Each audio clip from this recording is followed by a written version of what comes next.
Cooking Doc here, back at the Anchorage in Greenville, South Carolina with Chef Greg McPhee. And we are going to be making a delicious vegetable dish here, teaching you how to make some vegetables taste fantastic, layering flavors. And let's get cooking. What are we making here today?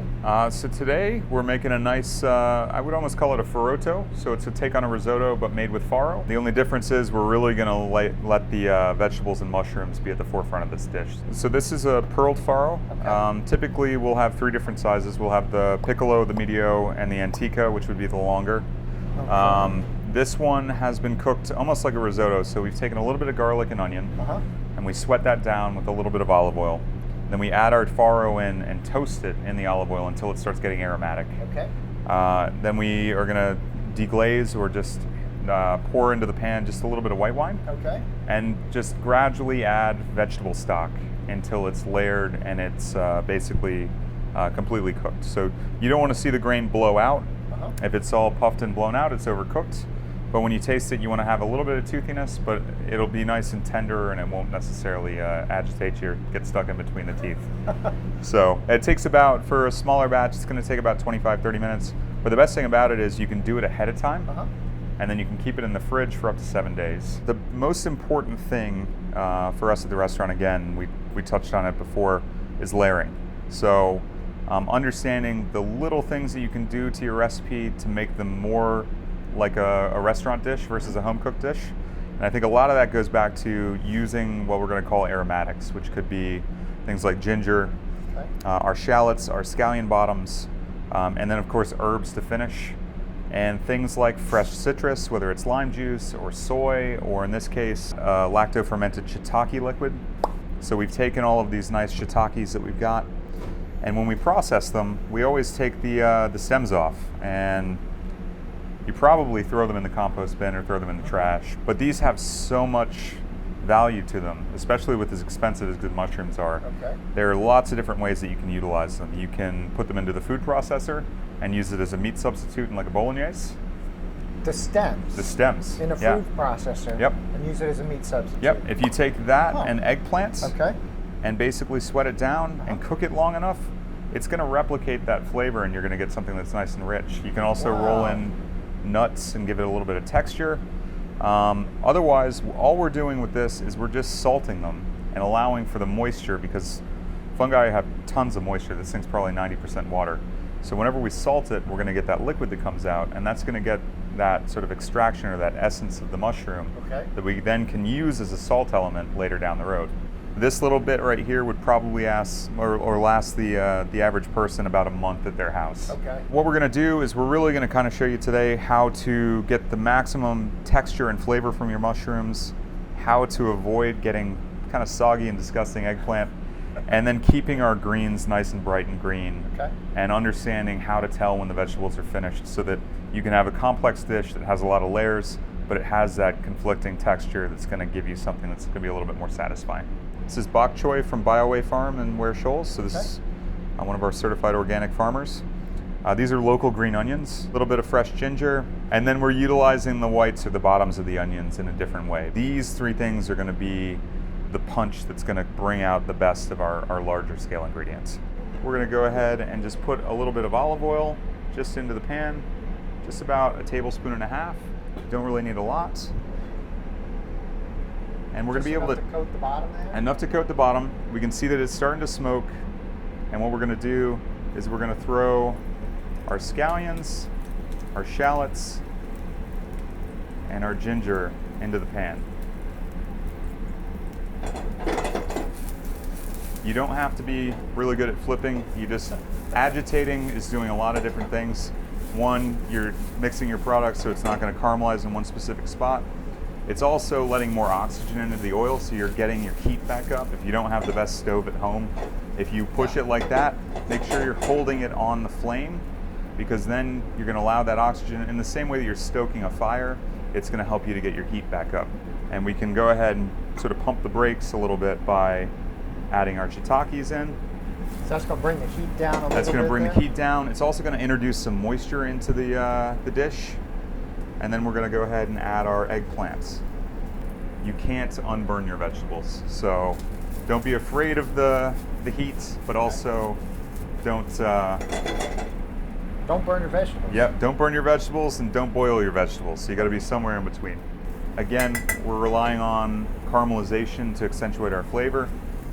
You can also smell that it's starting to kind of get that nice sort of rich flavor to it. And just as we're starting to see a little bit of caramelization on the shallots there, that's when we're going to go ahead and say, let's add our bok choy. Okay. This is completely unblanched. Just because we don't want to introduce any liquid yet, we're going to add just a tiny bit of sea salt. That's going to lock in your green color. It's also going to help with layering of your flavor.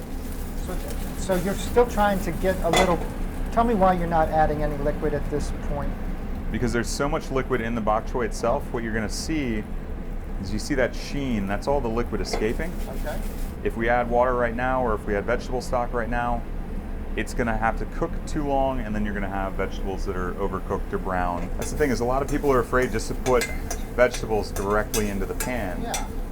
But like we were talking about earlier, you're leaving everything in the pan. We're not transferring it, we're not steaming it, we're not blanching it and having some of those things be lost by the transfer.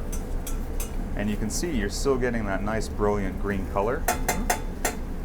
The really exciting thing is we're not having to add a whole lot of saturated fats. We're not having to add bacon or anything. We're just relying on the ingredients to really sort of tell the story here.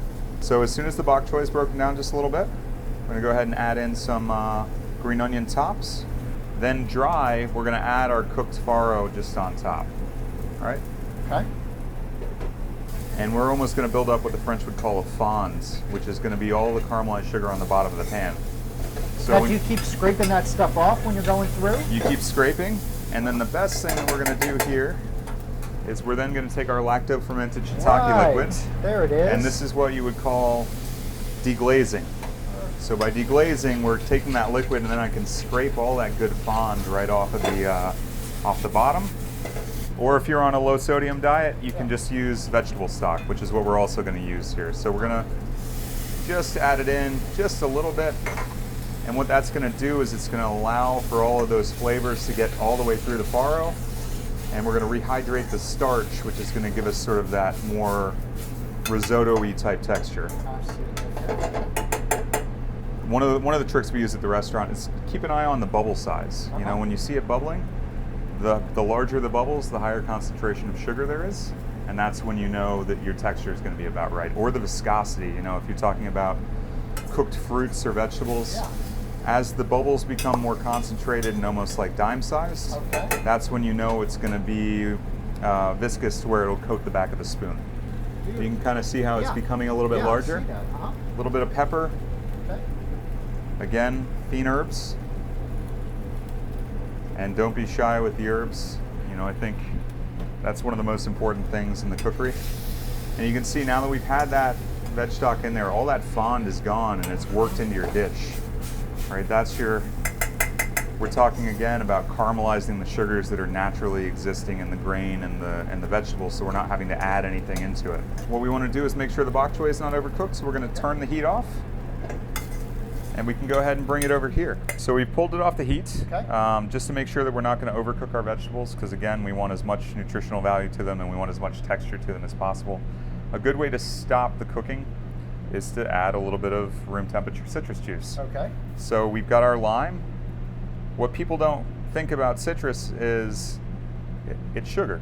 So it's going to sweeten up our dish as well. So especially when you're transitioning from something that's got a lot of processed sugar to a more plant-based diet, the addition of citrus can be a great sort of segue, and it can be a great tool to really round out those flavors so that you're feeling a little bit more familiar with it. So even citrus like lime, which you wouldn't necessarily think of as having a little sweetness, definitely does, huh? Yeah, I mean, flavor, it all boils down. It's all sugar and salt. So, you know, and they're naturally occurring in everything that we're putting on our plates.